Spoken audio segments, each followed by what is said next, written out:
This is Tyrese Halliburton, and you're listening to Setting the Pace. Alrighty, Pacer Nation, welcome back to another episode here of your go-to Pacers podcast, Setting the Pace. And today we are diving into all things Pacers trade ideas. And Facci and I, we always have a lot of back and forth with this episode. We never seem to see eye to eye on the trades we come up with. So we thought, let's bring a third party in. And this person is incredibly opinionated on Twitter, and I love hearing what they have to say.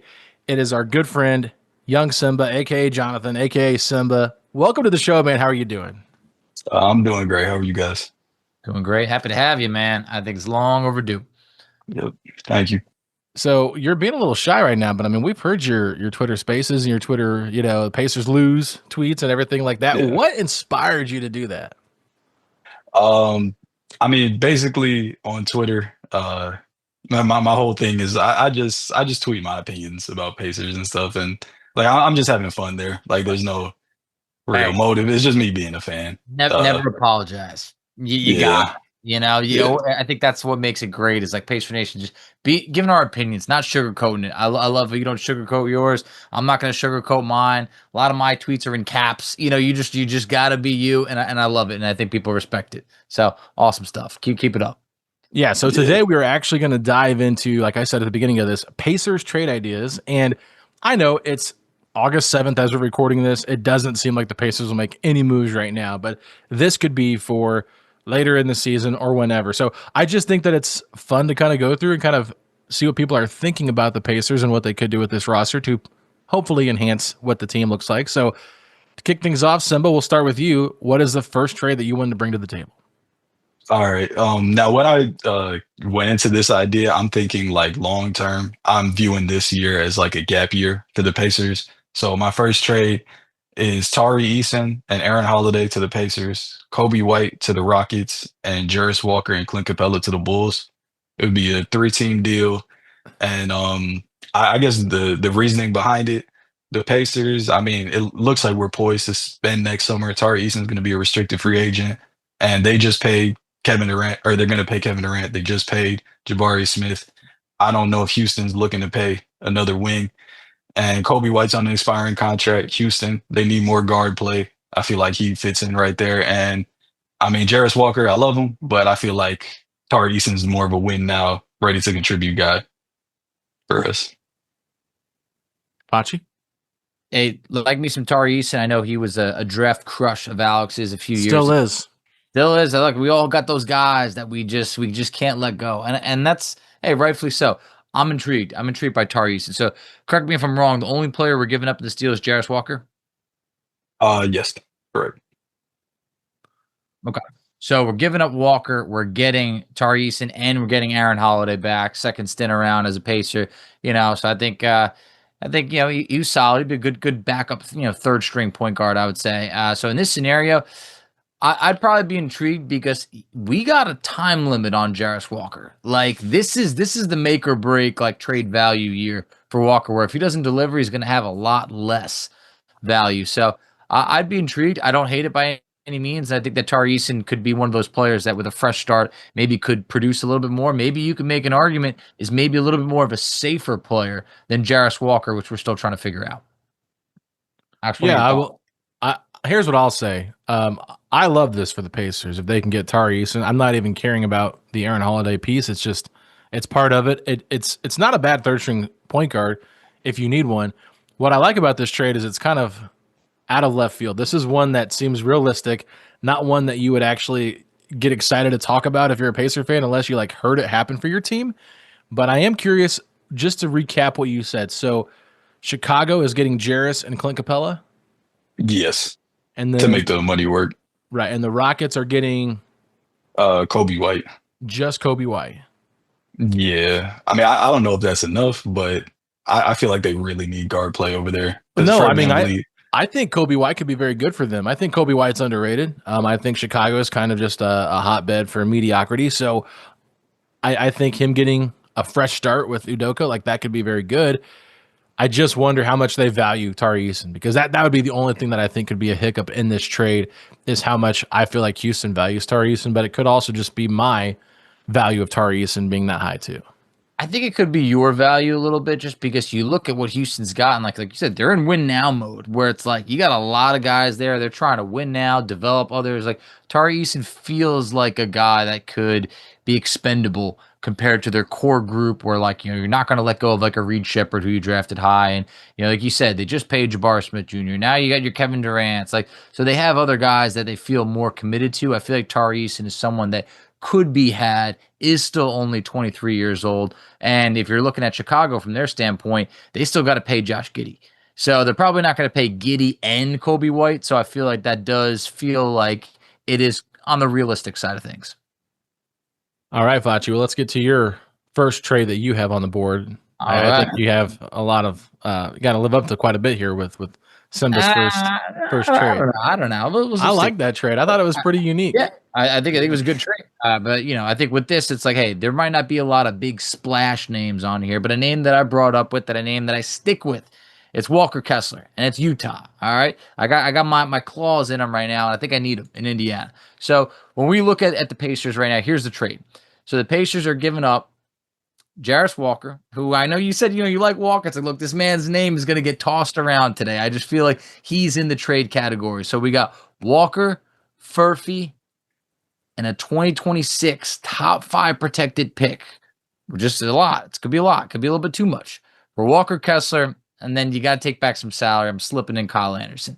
Tell me if it's an overpay or not. You got to take back some salary to make it a little bit more appealing for Kyle Anderson. Maybe you can make it like a top 10 protected pick this year, but Walker Kessler's not going to come cheap. Johnny Furphy, maybe we're overvaluing him because he really didn't play that much last year, and Pacer fans like him, but I'd be curious to hear your thoughts. Overpay for Walker Kessler or not enough? Simba, let's kick it to you. What do you got? I feel like that's about right for the value. I guess my only thing is I don't know if we're going to be like a team that's looking, because Walker Kessler is going to be a free agent next year, or he's going to have his payday next year. I don't know if we're willing to pay like a non-top level center what he might command.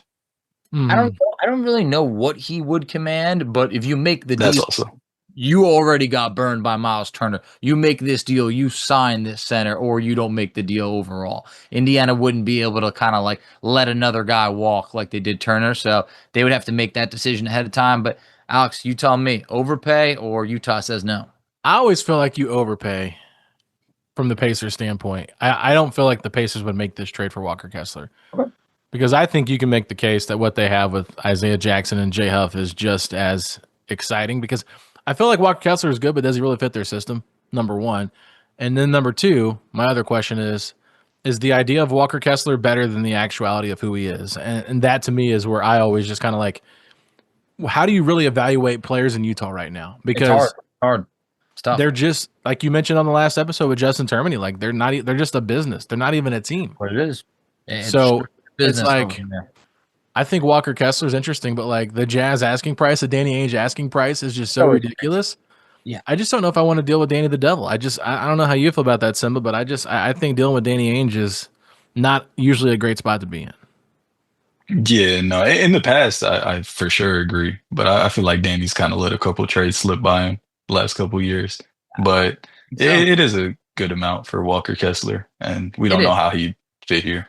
No, we don't. And like you said before, you think, hey, we're good with Isaiah Jackson and Jay Huff. You think or you hope, because one guy's coming off an Achilles tear and one guy is coming off from being like, a second, third string center in Memphis. So it's like, we don't know. We hope, and hopefully it works out, and then you don't need to make this trade. But if it doesn't, I'm telling you, Walker Kessler, he's going to be looking real shiny, and we're going to be saying, hey, you know what? I think I might want that. So maybe it is an overpay, but I think I'd be curious to see it. You never know if it's enough for Danny Ainge. In the past, he might be asking for multiple first-round picks, but now we got to know if the Jazz don't want to pay Walker Kessler, maybe he is a little bit more obtainable. But hey, at the same point, I'm not going to say that it's the Pacers robbing the Jazz by any means. So, Alex, what do you got for your next deal?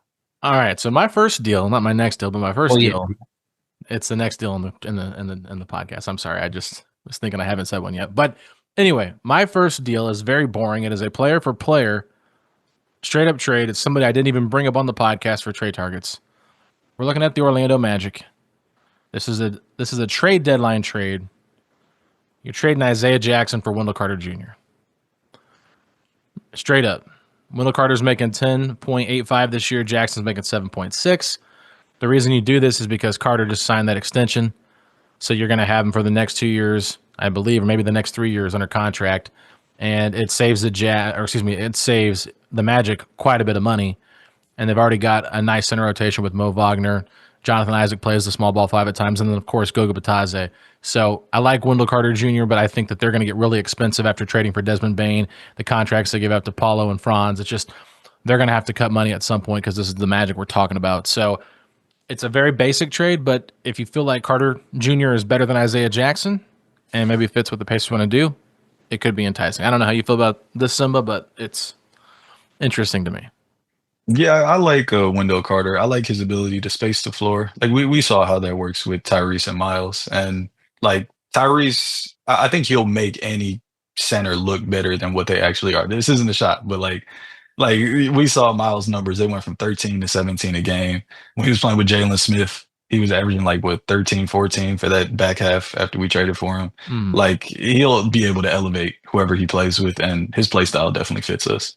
I've always been a Wendell Carter Jr. guy. I still believe. I think that he's been like a very solid, center in this league, but like he definitely shows way more of a capability from shooting the ball than Isaiah Jackson ever will.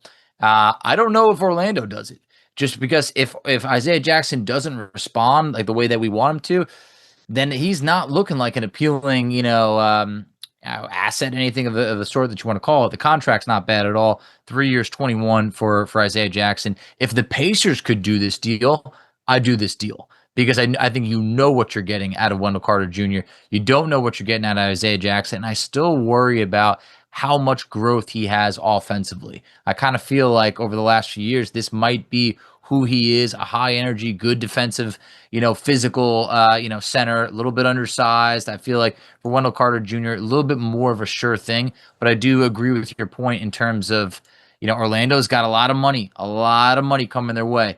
To poke one little hole, and when you said Mo Wagner, Jonathan Isaac, you got Wagner coming off the torn ACL. You got Isaac, who's always injury prone. True. So that's something that could be a little bit of a, hesitancy for Orlando. If Indiana could do this deal, I think you do this deal. I think Indiana would bring out the best in Wendell Carter Jr. But they are getting Isaiah Jackson.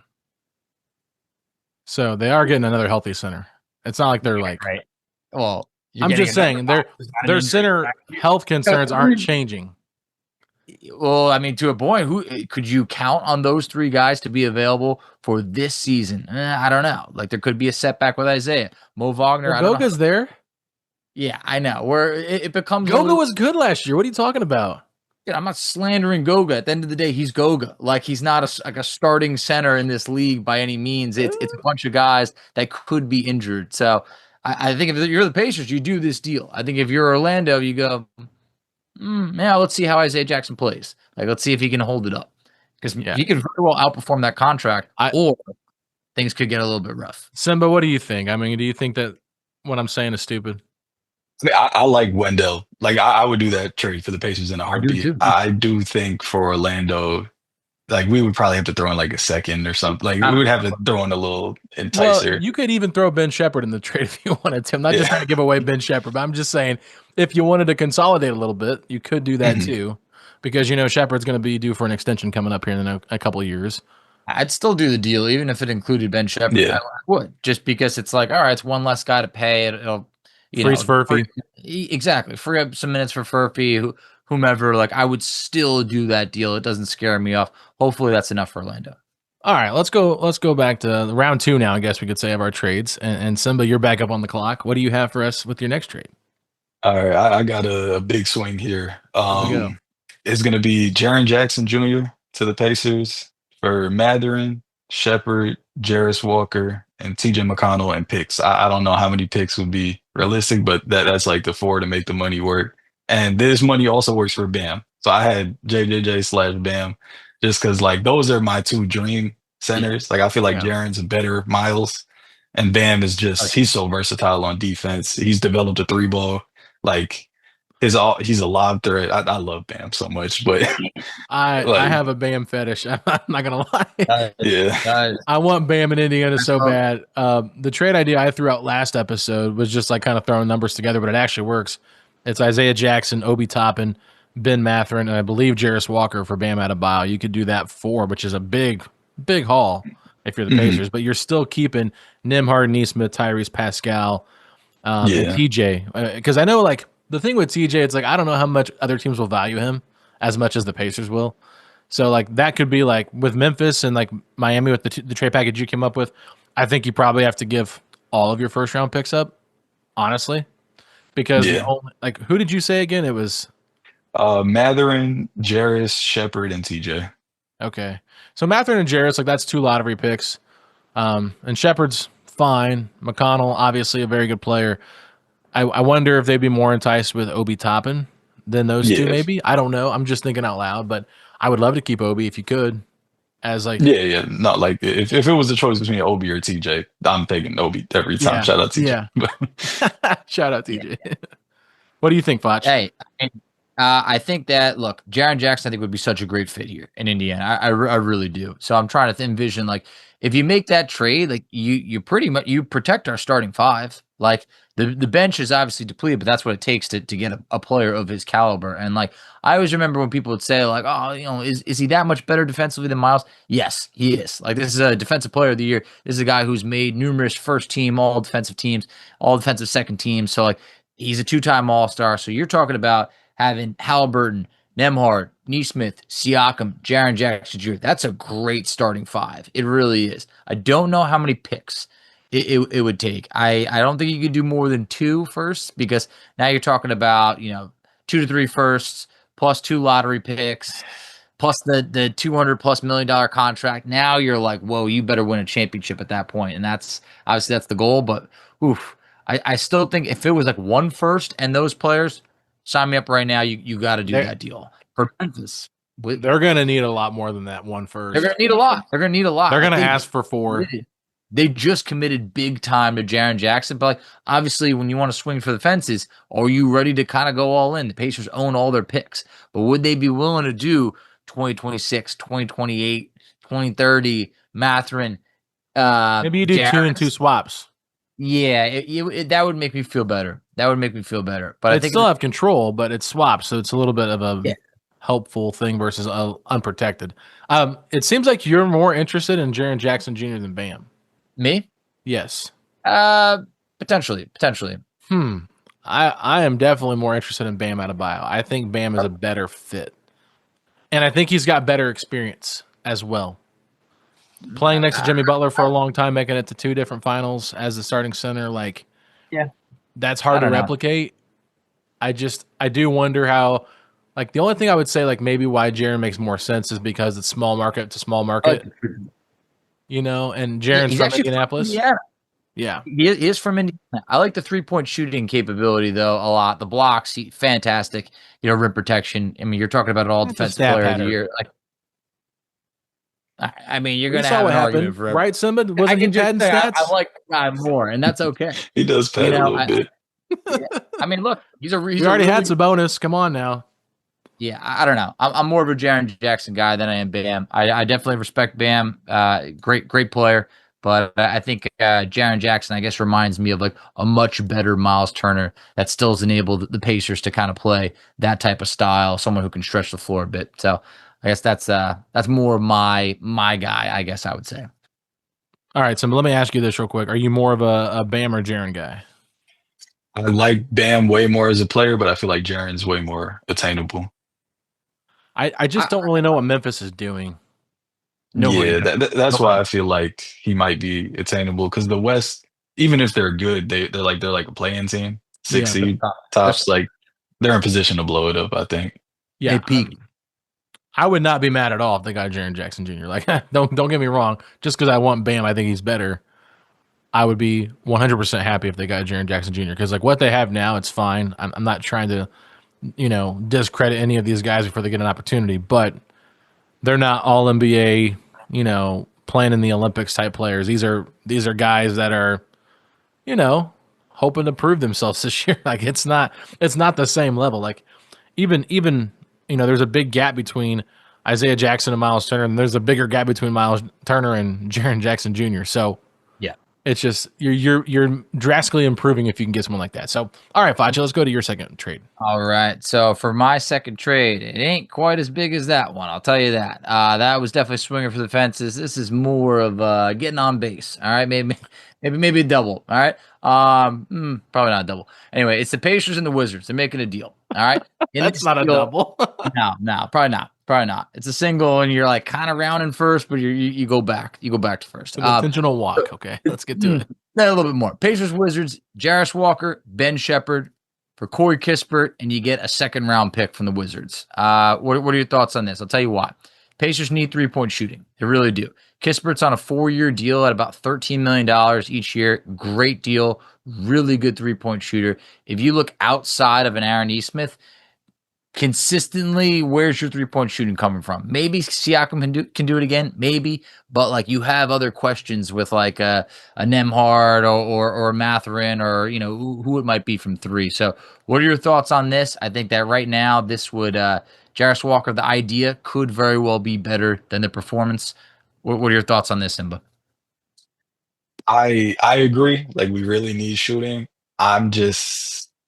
I can't get behind like the non-defense guys. Okay. Like I'm just not a fan of, because I feel like the non-defender just shooters, like they usually get played off the court in the playoffs, and like that's always like what I'm thinking about, like a playoff scenario. And like Shep, although he's like inconsistent, he's giving you like minutes. Like I don't know. I personally, I think I would pass on that one. You could pass. I just wish Ben Shepherd could be the three-point shooter that we drafted him to be. Because if he can be, I don't have these doubts or these questions like this where we need more shooting. You take away Tyrese off this team, like the three-point shooting's going to take a big hit. So, that was the reason why I had this. But you do not need to beat around it. If you don't like it, be out. But Alex, what are your thoughts on this? Well, if somebody doesn't like it, how do you think I feel? Have your own opinion. What are you doing? Are you farming the Wizards system over there? We know you're a Washington Wizards fan. All right. Do you like the trade or not? What do you got? No, I hate the trade. Okay, that's fine. I like Cory Kispert as a player, right? And I like the contract. I don't like giving up the same draft class for Cory Kispert for the Pacers to get better, right? I'm being honest with you. Like, I think that there's still untapped potential with Jarris. I think his rookie year was kind of a wake-up call for him. He thought he was going to be getting more minutes. They ended up trading for Pascal. Obi starts. I mean, it was a weird fit. And they moved him to the 3. And I felt like last year he actually played okay. Like, I think the problem is the consistency of playing with force, like we've heard Coach Carlisle talk about. We've heard Chad Buchanan talk about. But I still think he's so young, it would be silly to give up on him that quickly. Very well could. Cory Kispert. So I'm not trying. I'm joking with you and ribbing you a little bit about the Wizards because it's just perfect because of what you texted me earlier today. So it's just on fresh memory right now. But I'm just saying I like Cory Kispert as a player, and if it was a different type of deal, maybe I would be interested in this. But I do agree with you. They need shooting, and it would be nice if Shepherd could actually hit some shots consistently. But Jarris Walker shot the ball incredibly well last year.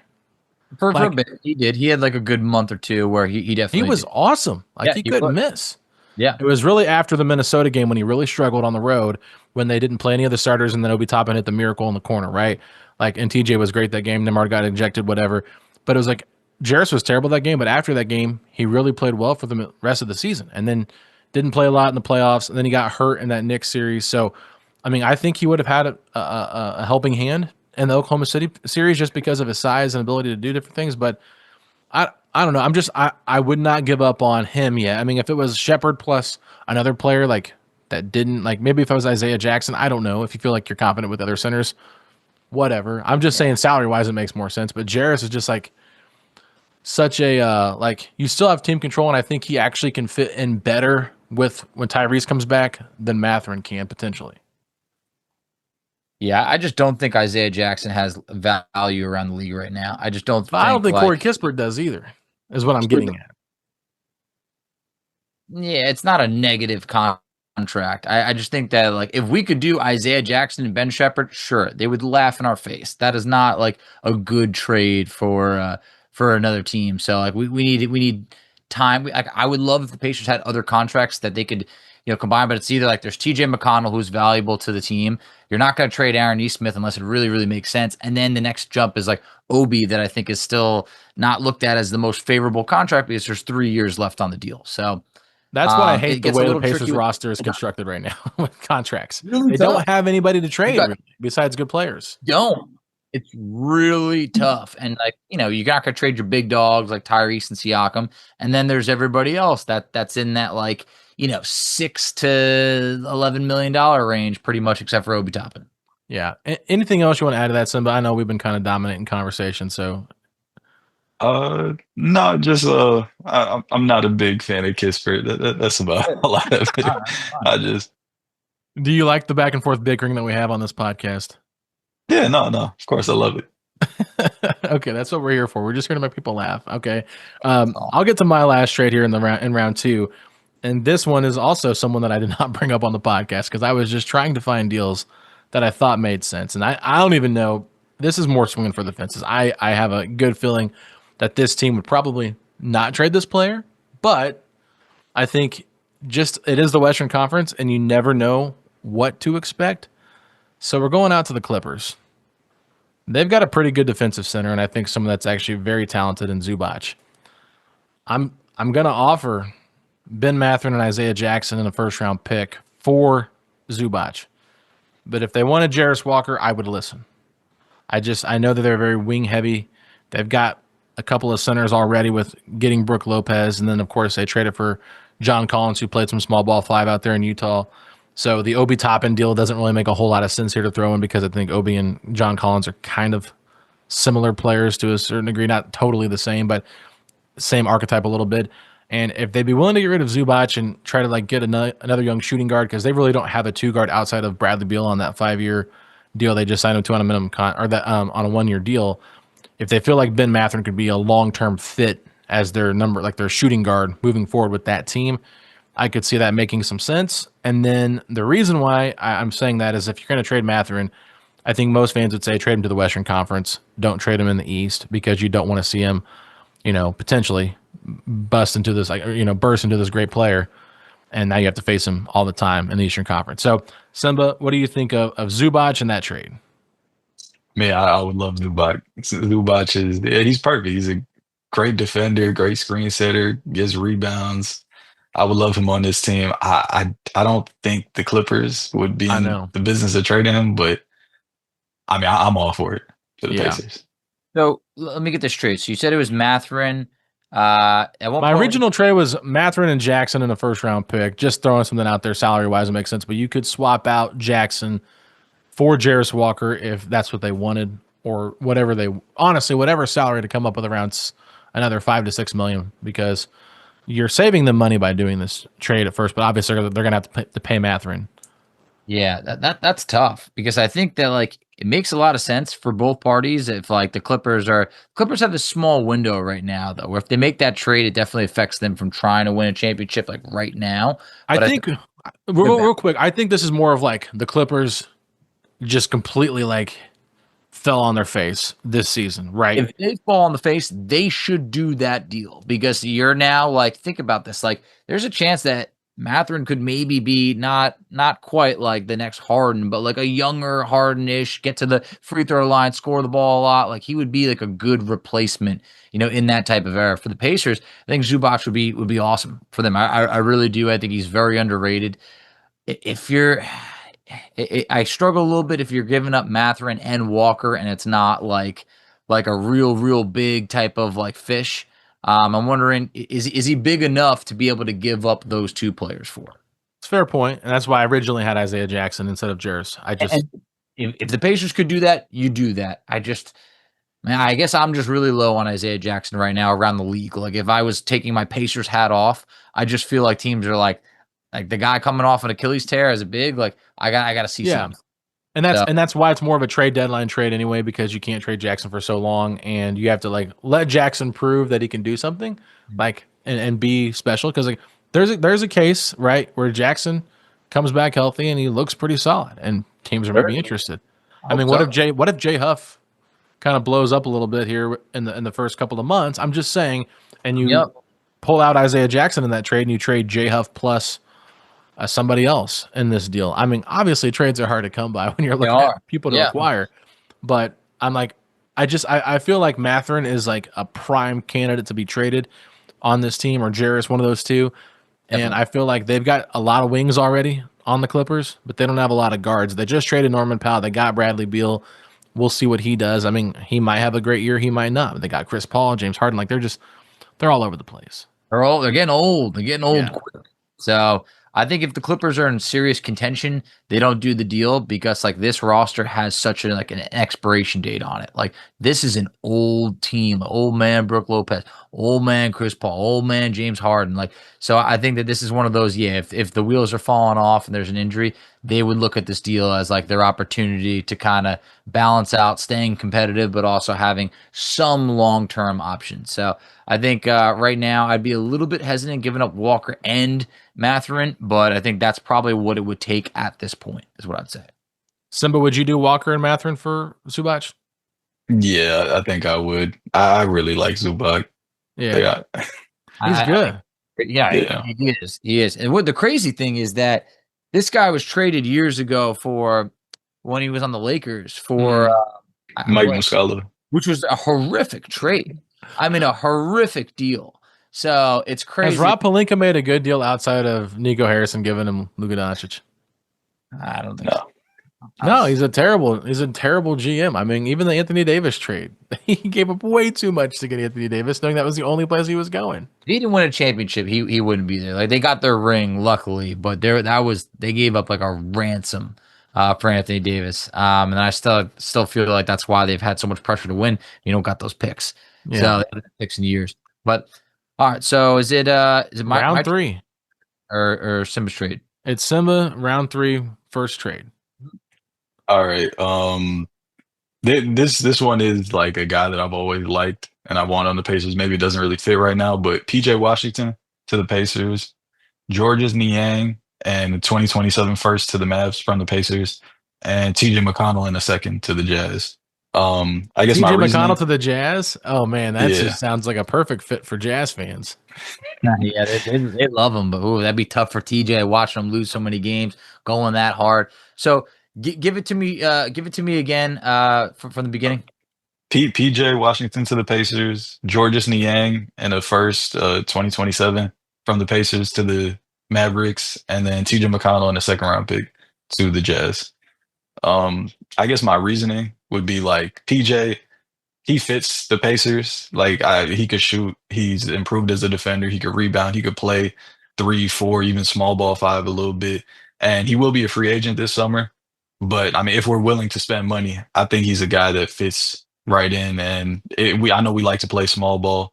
Like him, Obi, like a lineup with them two, Siakam, like that could really work in my opinion. And as far as Dallas, like they have AD, they have the 2 centers, they just drafted Flag, they just paid Najee Marshall. They have so many wings. I don't see them bringing him back.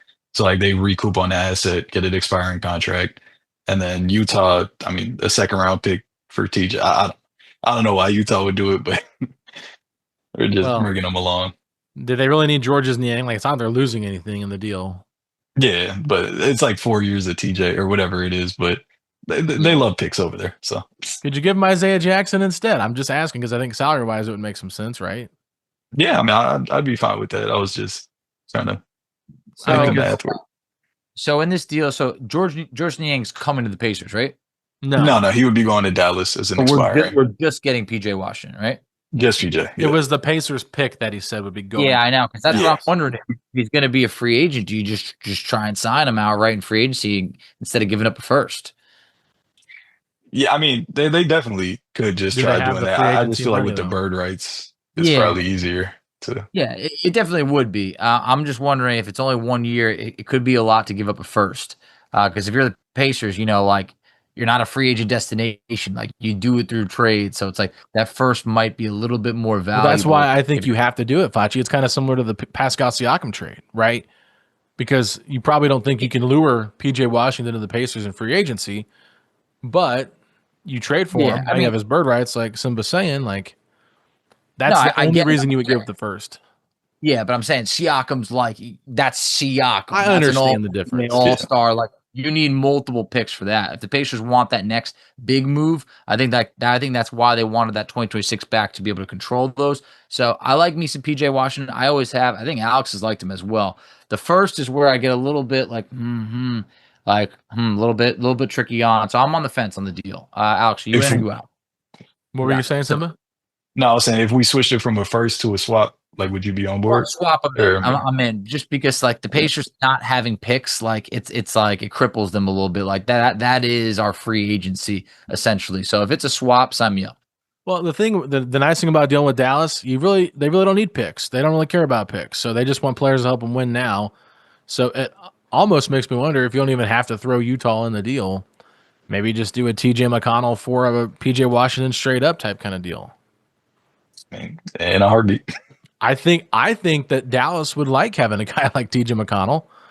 It would give them JJ Barea vibes. They've got Kyrie Irving coming back from the injury. I don't think they really need Georges Niang. You get a big here with Indiana. I mean, I think that kind of makes more sense to me anyway. Just cut out the middleman of Utah, and unless there's a reason why you did that for salary purposes, but I just no, it was more just to. I didn't think they would want TJ, but I mean, if they would, then yeah. Who else do they have at point guard? They got Ryan Nembhard, right? And they signed D'Lo. Yeah, that's right. I forgot they got D'Lo, but D'Lo is so like TJ McConnell could outplay D'Lo in the playoffs. Yeah, no, for sure.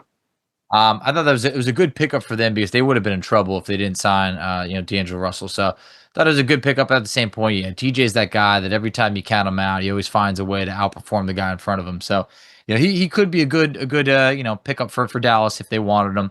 But if there was a way to have that be a swap, I'm in. If there's a way where you don't even need to include a first like that, then absolutely. If he is an expiring contract and Dallas isn't looking to sign him, maybe that does make it that much easier because I think obviously the value goes down if you're expiring in terms of a commitment that the team wants to make. So, Alex, final word: you in or you out on the deal? I'm intrigued. I don't like the idea of giving up TJ McConnell just because of what he means to this team, and obviously this year it's a little short-sighted. You don't want to be without TJ McConnell just because you don't have Halliburton on the floor. And you're already kind of strapped at point guard. So, like, what are you going to do now if you trade TJ for another big? Like, you're really hurting for a point guard. But it is a little short-sighted. You'd have to kind of look at that. I like PJ Washington. I also just wonder, like, is he a 4 or a 5? And if you've already got Obi and Pascal, like, is that what they'd really want to do? Go that small at 5? I like the optionality. If PJ could be more of a 3 at times, which I think he's played some before, that could be interesting because Carlisle has mentioned that he likes to go, big in size in that regard. But I'll just put it this way. I'm not out on it, but I think this is probably my least favorite of the 3 that you brought to the table, Simba. That's fine. Which one's your favorite you brought so far? I like Tari the most. Yeah. I feel like that's like the most realistic. You came in hot, and my expectations were set here. So I'm just waiting for all of them to be better than that. So. I always start small. So you got a little something. I think that Jaren Jackson fan one, obviously a big one. So, my bigger trade is a guy that Alex has had just a man crush on. Now he's starting to grow on me. All right, we're making a deal with the Pelicans. Okay. It's the Pacers making a move for Trey Murphy III. All right, here's what we got. It's Benedict Mathurin, Obi Toppin, and a 2027 top 8 protected first. Is it enough for the Pelicans? Now, Trey Murphy is signed under a contract. It's about 4 years, roughly around $25 million per year. So you're getting a guy long term. Mathurin, I think, is someone who, they have a lot of talent over there with, New Orleans, young guys. I think he could fit there and be one of their go-to scorers. There's a scenario if ever Zion, gets it going, you have Zion, Mathurin, and everyone else that they have there. Maybe they have a good young group. You get off of the Obi Toppin contract. Not that it's horrific, but I feel like, hey, you know what? Salary purposes make sense. And then you're going to have to include a first-round pick. I'm a little bit skittish on giving up the 2026 just yet, but I think in that scenario, 2027 top 8. What are your thoughts, Simba? I love Trey Murphy. I would do that in a heartbeat. Trey, he just fits perfectly. And whenever you look back at that Duarte pick, it's like, man, if we had Trey, we are holding up the trophy right now. But yeah, I mean, I'd be on board. Honestly, if they asked for another pick, I You still might think I have would to, do and it. I'd be all right. I'd be all right. Yeah. I actually literally had the exact same trade, Facci, but I had a 2026 unprotected first and a 2028 unprotected first going to New Orleans. All right. So he's taking what you said, Simba, and he's just putting it on steroids, saying like, "Hey, man, I'm talking about 2 unprotected." So if you got to do it, you got to do it. And I think like that's what I was talking about before. Like if you're going to trade it first, like it's got to be for someone that like you want to swing. I know I said that I had a first earlier in Walker Kessler. I believe I think he'd be a good center, but I think when you're talking about a player like Trey Murphy III, we already had Troy Murphy. You got to be like ready to go for it. So I think that would be the going for it type of scenario. And I think when you look at some of the contracts that are out there, the contract really isn't that bad when you're talking about a guy who's like really young, can shoot it, good player at a position of need. So Alex, even under your scenario, if it took like another first round pick that's unprotected, I'm in. I don't think the Pacers in any scenario are going to be like picking top 5 or top 8. My pick was top 8, so I guess I'd unprotect them both if you have to. I feel like you might have to, and I feel like they might want the 2026 pick next year just because I would imagine of the trade they made for Derek Queen, right? I almost did that because I thought it was going to be comical that we're just swapping this pick back and forth. Like, it's just the hot potato between, the Pelicans and the Pacers. But I think they would want the 2026 pick knowing that this is going to be a weaker Pacers roster. Yeah. So if it's unprotected 2026 and an unprotected 2028, I think you still probably do it. All right. Well, I'm up for my next one here. Yeah. Hopefully you got another one. I do have another one. That was one that I had, but I obviously came up with some backups. List. You always got to have a backup. Always. Yeah. So, but I don't love this one as my last one, but I guess I got to throw it out here since you took my thunder. I didn't use my Walker Kessler trade because I figured you'd have one. Anyway, so this is, I don't know how you guys feel about Austin Reaves, but obviously he has torched the Pacers, and I feel like he would actually fit in pretty well with this offense. I don't love his defense, but he is under contract for 2 more years, right? So I just think that could help if the Pacers are trying to like kick the can down the road a little bit here with the Mathurin role.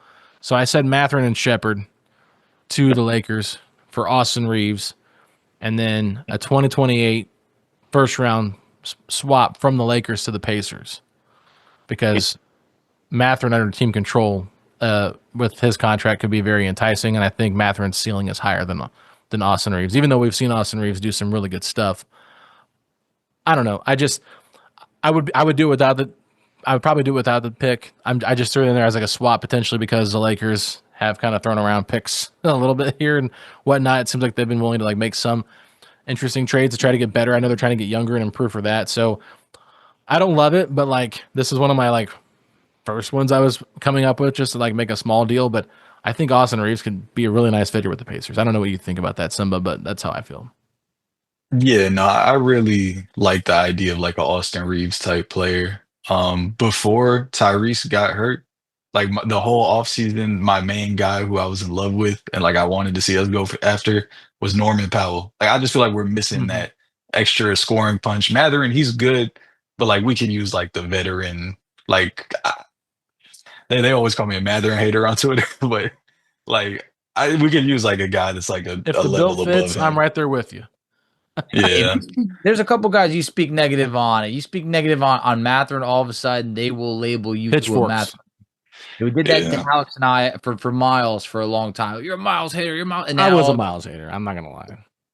I mean, I was just like, this guy's not an all-star. He won't be an all-star. He won't be an all-defensive player. And I don't think that he's going to do that moving forward. He never did. A rebound. And I wasn't labeled a hater. I was just trying to be like realistic. But going back to your point, Norman Powell was traded for not much. That would have been a great pickup if the Pacers could have done that. So especially for a guy coming off like a career year. But man, for Reaves, I don't think LA does it. I think they love him. I really think they do. And I think they're about to commit like $200 million to him next year. So the trade was Mathurin and what else? Shepherd. And then Ben Shepherd, and I had the Lakers giving us a swap of a pick. I don't think they do it. I was being greedy at that point. Yeah, I think a little too greedy. I think I was like, do the Pacers need to give a pick up in this one? Like, who is the team that should be giving up a pick? Yeah, who I think overvalues who? I think the Lakers definitely overvalue Austin Reaves. I think he's very good player, but I don't think they're at like a Mathurin and Shepard, like, let's do it. I think that's like, no, they've seen Austin Reaves really like grow for the last few years. And I'm telling you, that guy turned down, did you get whatever it was? Did you see the reported that he turned down? It was a lot of money. It was like $160 million or something like that. Like, he's going for the bag. So I really do think that they're going to commit like potentially like $200 million to him next year. So I don't think they would do that deal. Obviously, he's a great player who's going to keep getting better and better. But yeah, I don't think the deal was enough. All right, Simba. Any other trades you want to throw out here for our honorable mention round? I only had one more. It was kind of like a garbage trade. It was Pat Connaughton for TJ McConnell just to get off his salary, like just to get an expiring. Like, oh man, like you said, these were just getting worse. Yeah, we can't do that. I'm with you on that. Like, McConnell, like, we paid him for what he did. It's going to be tough for like a couple more years, but Pat Connaughton ain't it. Like, there's going to be some dark times this year where McConnell's picking us up. Pat Connaughton, like, I'm out. Yeah. Also, you said you had another one. Yeah, I mean, I don't know. You want me to share my 3-team deal that I had with Walker Kessler? Yeah, what do you got? I shared this one with you yesterday. It was a deal with the Suns and the Jazz and the Pacers. It was a little interesting to me. I didn't know if I loved it, but I was like trying to workshop a trade idea just to make it make sense. So the Suns are going to get Lauri Markkanen and Tony Bradley. The Pacers are going to get Walker Kessler and Dylan Brooks, since you said you like 3-point shooters that defend. And then the Jazz are going to get Obi Toppin, Jalen Green, and Ben Mathurin. So a lot to process there. I didn't have any picks involved because I was like, I don't know who needs picks, whatever. We could figure that out at the end. But in terms of the structure, the Suns would get another name to go with Devin Booker and Lauri Markkanen, and then they get Tony Bradley as some center depth that they need it. The Jazz are going to get Benedict Mathurin and Jalen Green and Obi Toppin as well to kind of fill that John Collins role that they lost and give them another big. Then Indiana, they're going to get a nice defensive 3-and-D type of guy in Dylan Brooks, who also is around $21 million, which is a very tradable contract too, and then Walker Kessler. I like that. I would like Kessler and Dylan Brooks. I don't know how much the team would like Dylan Brooks. I know. That was my biggest thing when I said it's Facci off the air. I said, honestly, I feel like Dylan Brooks does not fit the Pacers. He doesn't. Vibe. But if you're looking, like, the guy shot incredible last year from 3 for the Rockets. Yeah. And he's a pain in the rear. I'll give you that much. But yeah. You don't want to play against him. I think you love to play with him. I think that's. I don't know if you like to play with him because Dylan Brooks likes to get in the hero ball too much. Yeah, I mean, look, he would bring that chip on the shoulder that sometimes Indiana needs. I think in this scenario, I don't know if it's Utah that wants to do this deal because I view Jalen Green as a negative. I do. I think that he's paid and he's a chucker. And I feel like there was a span where he had like a really rough month overall last year. Like, I just don't think he's ever going to be what he could be. And I feel like for Utah, like, you can make an argument and say, yeah, but he's young and you're getting Mathurin and Jalen Green to develop. And there is value in that because, like, when are they ever going to be ready to win? But I think for both teams, I think for the Suns and the Pacers, you definitely do the deal. I think Utah is the one that you're like, okay, how much do they value Lauri Markkanen being on that big deal? And they're probably never going to win while he's like in his prime like that. You could roll the dice on younger players and hope for the best. So I think 2/3 of those teams say yes, sign me up. I think for the Pacers, you get better from that deal. I definitely believe that. If you were the Jazz, Simba, would you do that deal? Probably not. I would need like a pick or two. I think. And that's why I said you could throw picks in there as well if you needed to. Because I'm like, it's hard to like know when to throw the trade, like when to throw a pick in and not. I mean, I get your point on the Jalen Green contract is definitely viewed as a negative. But like when I had Scotto on the podcast when you were gone, Facci, he mentioned like ever since I gave him that extension, like he's been really hard at trade. So I just think with like how many wings already the Suns have, like they need a big. So like a bigger 3, a guy that can play mostly 4. Like I think he fits really well with what Phoenix wants to do too, potentially. And I think with Utah, like they're not trying to win. So it's like you get a chance to develop a Mathurin next to an Ace Bailey. Like could these two guys grow together and be something special? Do you feel like Jalen Green can be a better version at the 2 guard than Mathurin? Maybe you do a sign and trade with Mathurin next year and get something better in return, or whatever. You kind of get a better asset than what you currently have because of the unwillingness to or not the unwillingness, the inability to find a good trade for Lauri Markkanen. And then of course Walker Kessler is something they don't want to lose, I don't think. But I don't know. I feel like if you're getting 2 young guards like that plus a pick, if we throw a pick in there, or maybe 2. I think there's got to be at least 1 first when you're talking with Danny Ainge. There's got to be a first, and it's probably got to be unprotected, I think. Probably 2026. It's probably got to be a 2026 unprotected first, at minimum in there to really have him drive the deal. Because, when he's traded his guys before, we've talked about it before, like a Rudy Gobert or a Donovan Mitchell, it's a boatload of picks.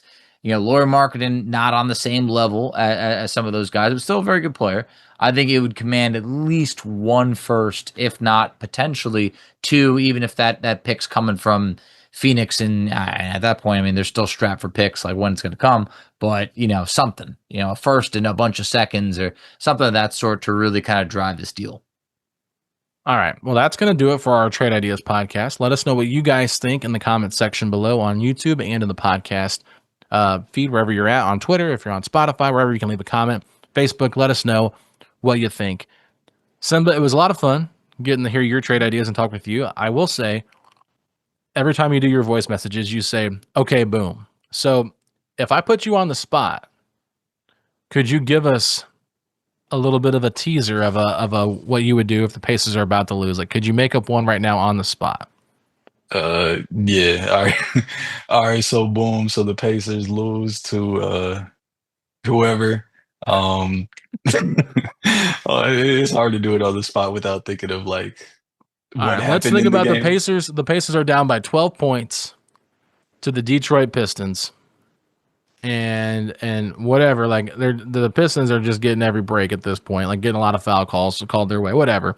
And it's 8 minutes left in the fourth quarter. All right. So boom, the Pacers lose to the Pistons. Kate Cunningham, he was on one tonight. There was nothing we could do, and they got every loose ball. We just couldn't come up with anything today. And sometimes it is what it is. It's the 82-game season. You're gonna lose sometimes. You're gonna win some. Just got to put this one behind us, get on to the next one, and then post it and pray we win. All right, well, let's do a post-game reaction after the Pacers beat Miles Turner and the Bucks. All right, so boom. So we just beat the Bucks. We had to show Miles what's up. We're still better without him. Giannis, I mean, as great as he is, he still can't beat us. It's just the levels. Nemhard, he was giving out ankle breakers. Neesmith, 6 threes. It was beautiful. Jay Huff. What's the difference between him and Miles? We couldn't tell out there. I don't know. That's great stuff right there. I appreciate it. Looking to the future right now. I love Jay Huff incorporating there because you just know he's going to be getting it going. So makes me feel good. He's going to get a couple reverse dunks in there. A couple of windmill action. So I'm pumped for that. But hey, Simba, please tell everybody where they can find you on social media because they'd be missing out if they ain't checking out, some of your tweets during the season.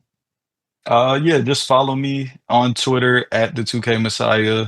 I got some stuff coming up, but just stay tuned on Twitter and you'll see everything there. Awesome. Is there anywhere else I can connect with you at? Do you do live gaming or anything like that? I used to do YouTube and stuff, but I haven't posted in so long. It's not even worth plugging. Okay. Just want to make sure. Don't want to give you the opportunity for this platform to talk about. I mean, are you a big WWE fan? Not really. I watch the big pay-per-views, but if you ask who the current guys are, I couldn't tell you. I'll show up for SummerSlam, WrestleMania. Yep. Nah, you got it. It's a spectacle. So, all right. I know it's getting late. I need to let you go. So anyway, I appreciate your time. Thanks for coming on and doing this. And if you're not watching on YouTube, make sure you guys go over and check out the YouTube page to see what our good friend Young Simba actually looks like. I asked him, I said, do you want to do a face reveal? I mean, we can put up your Twitter picture over the video if you want, just because I don't want to take away that stardom from of just not knowing who you are. But I think this is great. Everybody gets a chance to put a face behind a name. Yes, sir. Go Pacers. All right, everybody. That's going to do it for another episode here of your go-to Pacers podcast, Setting the Pace. Thank you all so much for tuning in to today's show. We will talk to y'all next week. Peace out, Pacer Nation. We keep scoring, we don't need to stop. New episodes, weekly drops. This your number one podcast. Sweeping every team, we gon' need a mop. Setting the pace with Alex and Facci. Alex and Facci. Alex and Allison. Setting the pace with Alex and Facci. Alex and Facci. Alex and Allison. Setting the pace with Alex and Facci. Alex and Facci. Alex and Allison. Setting the pace with Alex and Facci. Alex and Facci. Alex and Allison.